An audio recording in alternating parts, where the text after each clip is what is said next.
that we know now sold as a bathtub. Over the years, it has grown to produce a plethora of plumbing products, from tubs to toilets and sinks. In 1887, the company changed its name to the Kohler Company and founded the village of Kohler, where the factory employees could live and work. During the company's over 150-year existence, it has been run by the Kohler family, including former Wisconsin Governor Walter J. Kohler Sr. and his son, who was also governor, Walter J. Kohler Jr.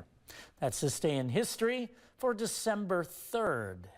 The village of Kohler has been on my bucket list. I hear that it's wonderful. It's beautiful. You've been? Yeah, I have. Well, several times. Yeah.